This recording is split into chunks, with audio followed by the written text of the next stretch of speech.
Hello everyone, welcome to the part 5 of Diary of Greg Heffley's Best Friend by Greg Heffley's Best Friend, written by Jeff Kinney. Let's start with the chapter. The time me and Greg had a double sleepover. Okay, you already know this from the title of the chapter, but this one time, me and Greg had a 2-night sleepover, and I'll bet you think we had a total blast, and you want to read all about the wacky stuff we did. But guess what? It was not that fun at all. The reason this sleepover happened was because my Nana got sick, and me and my parents were gonna go visit her. But then, Mrs. Heffley said, "Why don't you two go, and we'll watch Rolly for the weekend?" When my mom said yes, me and Greg were hyped because we never had a 2-night sleepover before. But I guess we should have waited until later to celebrate because of the whole Nana thing. On Friday, my mom packed my bag for the weekend and she put in an extra pair of underwear just in case. Plus, she packed a picture of her and my dad so I could look at it if I missed them too much while they were gone. See a picture of Mrs. and Mr. Heffley. Like I said before, the sleepover wasn't a lot of fun, but it started off pretty good. We played video games in Greg's basement and ate snacks. Then, we prank called Scotty Douglas and he blew the whistle he keeps right by his phone for when we do that. "Excuse me, sir, is your refrigerator running? So maybe you should catch it." But then Mrs. Douglas called Mrs. Heffley to tell on us for prank calling Scotty. Then Mrs. Heffley told us we were bullying, and that made me feel ashamed. At night, Mrs. Heffley said it was time for bed and she went back upstairs. I was pretty tired, but Greg said he had an idea. There's this kid on our street named Joseph O'Rourke who has a trampoline, but he never lets anyone use it. Greg said we should sneak out and jump on the trampoline while Joey was asleep. Well, I wasn't so crazy about this sneaking out idea, but Greg said if I was going to be a baby, I should go up to Manny's room and sleep in there. I said I wasn't a baby, and he said, "Yaha," and I said, "No," and then he said, "Yaha times infinity," but I was ready for that, and I said, "No times infinity squared," and I thought I had Greg beat with that one, but he got me anyway when he said, "Yaha times infinity squared plus 1. Dang. So, we snuck out of the back door and I followed Greg up to Joe's.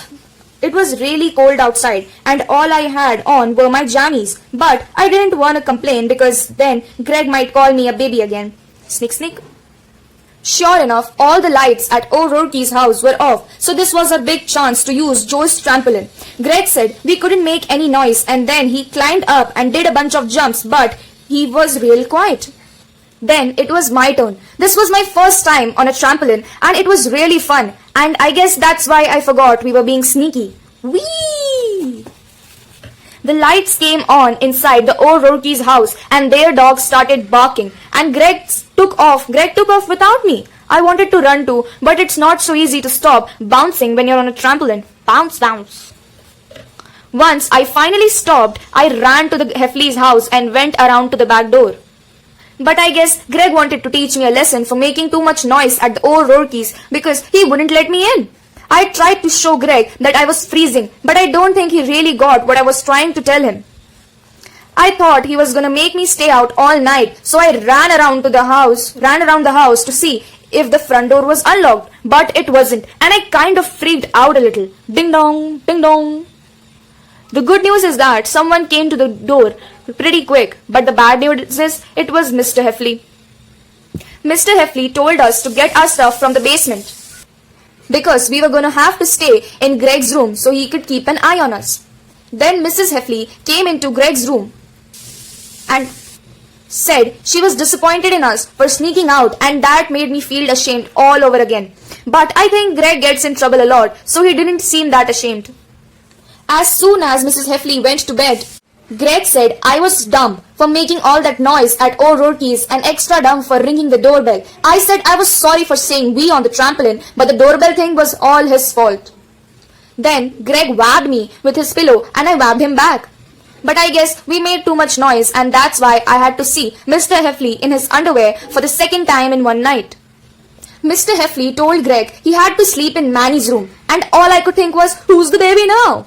The next day, Mrs. Heffley woke me up and said breakfast was ready downstairs. Greg was in a was in the bathroom brushing his teeth, and he said he hoped I brought my own toothpaste because if I wanted to use his, I was gonna have to pay for it since it was his house. I told him I did have my own toothpaste, and then he said I was gonna have to pay for the water I used to brush my teeth. I said I wasn't gonna pay for the water because I was the guest and guests are supposed to get treated special. So he said if I wasn't gonna pay for what I owed, I couldn't eat breakfast or any other meals either. I was like, yeah, right. And then he said I was using his electricity and he shut the light off on me. When I got downstairs and told Mrs. Heffley all about all the stuff Greg said upstairs, and she said I was right about guests being special. Then she let me pick which pancakes I wanted before Greg got to pick. After breakfast, Mrs. Heffley said we had too much screen time the day before and that we had to figure out something to do until lunch. Greg was in a grumpy mood, so I decided to cheer him up with a knock-knock joke. But he wouldn't do the who's there part, no matter how many times I tried. Knock, knock, knock, knock. Hey, Greg, knock, knock. I told Greg I was gonna go upstairs and tell his mom he wasn't saying who's there, and that finally made him do it. Who's there? So then I said, what do elephants do at night? But Greg said, you're not supposed to ask a question in that part of a knock-knock joke. And I said, yes, you are.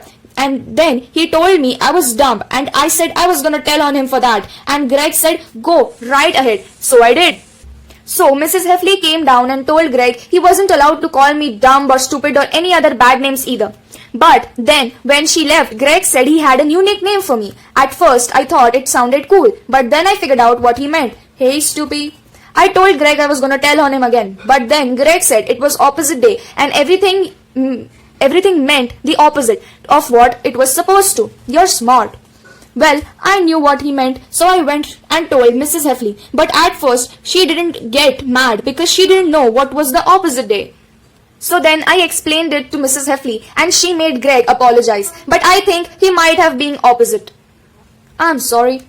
Mrs. Heffley told us that sometimes friends get on each other's nerves, but we needed to figure things out since we had a whole day to go on our sleepover. She said maybe we should spend some time apart, and I thought it sounded like a great idea. So I hung out with Manny in his room for a while. Even though I was having fun with Manny, I missed Mom and Dad and looked at their picture whenever I got the chance. The next time I saw Greg was when we had lunch. Mrs. Heffley made me peanut butter and jelly sandwiches, and she even remembered to cut the crusts of mine. After we finished our sandwiches, she gave us chocolate chip cookies as dessert. She gave Greg one, but she gave me two because she said I was guest and guests are special. I ate one of my cookies, but I made a shield around the other cookie with my arm so Greg couldn't get it. Sometimes if I have something Greg wants, he will lick it so I won't want it anymore. That's what he did last Halloween when I got more candy than he did. But Greg said he was full and didn't even want my candy. He said that while I was playing with Manny, he was reading a book about magic and he wanted to show me a trick. I really like magic, so I said okay. First, Greg told me to put my fingers at the edge of the table so they were close together like this. Then Greg took my glass of milk and put it on the top of my fingers. I asked him when the magic part was gonna happen, and he said it was already happening because I couldn't move. Well, he was right, because if I did, the glass of milk would tip over and spill, and Mr. Heffley gets mad when I spill stuff in his house. But then Greg said, here's the real magic part, and he took my cookie and ate it up. After that, Greg went upstairs, but I was stuck at the kitchen table and was still there a half hour later when Mrs. Heffley came back to the kitchen. I told her what Greg did, and boy was she mad. But it wasn't because of the magic trick. She was mad that Greg took something that belonged to me without asking. We went up to Greg's room and Mrs. Heffley told me I could pick out one of Greg's things to take home with me so we'd be even.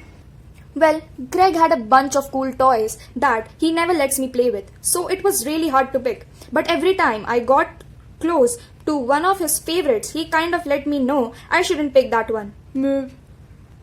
So I picked an action figure that was a knight with a missing arm, and Greg seemed okay with that. But as soon as Mrs. Heffley left the room, Greg said I could play with my lame action figure because he was gonna play with all his cool stuff by himself.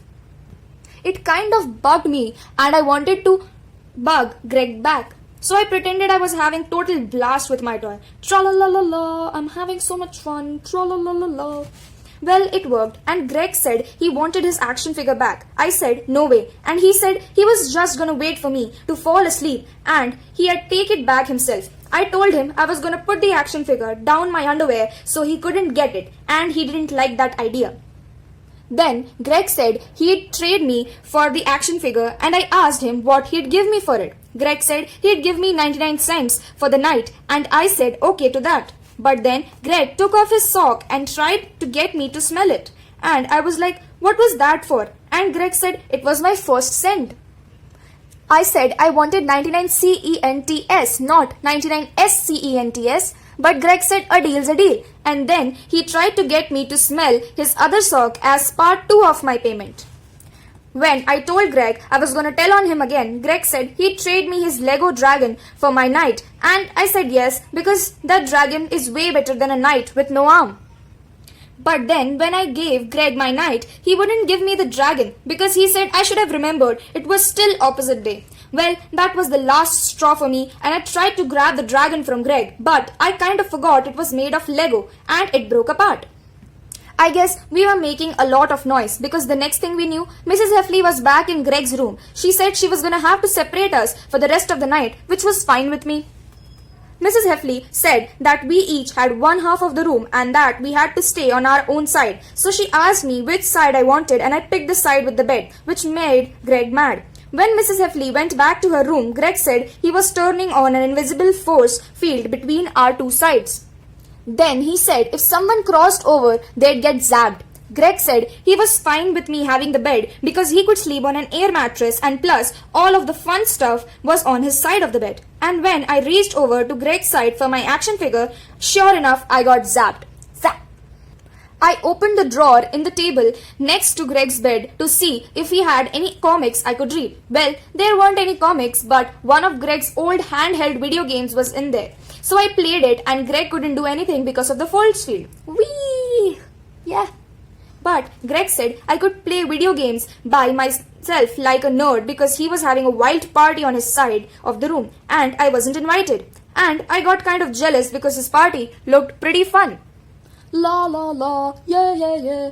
So I said, well, I'm having a party on my side, and it was even more wild than his party, and I had really good music. Greg said I was lame because I couldn't even come up with an original idea, but I still think he was kind of jealous of my party. Yeah, yeah, woo, woo, woo. Then Greg said the plug to my party speakers was on his side of the room, so he plugged it out to shut off my music. Greg got back to his party, and I tried to tell him to plug my speakers back in, but Greg couldn't hear me because the music at his party was too loud. What? What? I can't hear you. But this time, Mr. Heffley came into the room, and he looked like he must have been asleep. Mr. Heffley said he didn't want one more peep out of us, and then he left the room. We were both quiet for a long time, but then Greg tried to get me to laugh, and I almost did. I was kind of glad we had to be quiet because I was getting pretty sleepy anyway, and I wanted to go to bed. I told Greg I needed to brush my teeth, and he said too bad because the force field was still on and I was trapped in my half of the room for the whole night. So I asked if he could just turn off the force field for a little while to brush my teeth, but he said once the force field is turned on, it stays on until the morning. And then Greg went to the bathroom to brush his teeth and came back to the room after he was done. Minty. That's when I remembered I needed to use the bathroom before I go to bed every night so I don't have any accidents. But Greg said I was just gonna have to hold it until the morning. I said I couldn't make it all the way to the morning, and Greg said that wasn't his problem. So I said if Greg didn't shut off the force field, I was gonna have to pee into the Chewbacca mug on the table next to the Greg's bed. Then he told me he had a special invisible knife that could cut through the force field. Greg showed me how the knife worked by cutting a square on the force field right next to the table where the mug was. Then he reached through the hole and grabbed the mug before I could stop him. I told Greg that he could cut a big hole in the force field so I could get through it to use the bathroom. But Greg said the knife ran on invisible batteries and they got used up when he made his hole, so I was out of luck. Then Greg started talking about all sorts of things that made me feel like I needed to go to the bathroom even more. Finally, Greg got tired and he fell asleep. I thought about trying to sneak past him, but I was worried he was just faking it and I was gonna get zapped. After a while, I fell asleep too, but I woke up around 6 in the morning feeling like I was gonna burst. I didn't care about the force field anymore, but I was worried that if I used the bathroom, I might wake up Mr. Heffley. But I should have just used the bathroom anyway because Mr. Heffley was already up for the day. Splish! Luckily, Mr. Heffley didn't look up in time to see me at the window, and when he got up to Greg's room, I was already back in bed. I fell back asleep after a while and got up when Mrs. Heffley said it was time for breakfast. After we ate, Manny wanted to play with me and I went to get my night action figure from Greg's room. But I couldn't find it anywhere. Greg said he didn't know what happened to it, but Mrs. Heffley said that he had to help me look for it. So the two of us searched Greg's room, but to be honest, Greg wasn't being that helpful. I guess Mrs. Heffley thought Greg was hiding the action figure from me because she said if he didn't hand it over in 2 minutes, then he was gonna be in big trouble. Greg said he had keep looking after he went to the bathroom, but he was acting all suspicious, and I'm pretty sure he had something in his hand. Greg locked the bathroom door and Mrs. Heffley told him to come out right this instant. But then the toilet flushed and when Greg opened the door, there wasn't anything in his hands anymore. So Mrs. Heffley made Greg give me 3 toys and this time I picked out the ones that weren't broken. My mom and dad came and got me just before lunch and boy was I glad to see them. And P.S. if you wanted to know the answer to that knock knock joke, it's elephant watching television. Well, this is the end of part 5. Thank you for watching. Make sure to like, share and subscribe to the channel and we'll continue with the next part in the next video. Bye.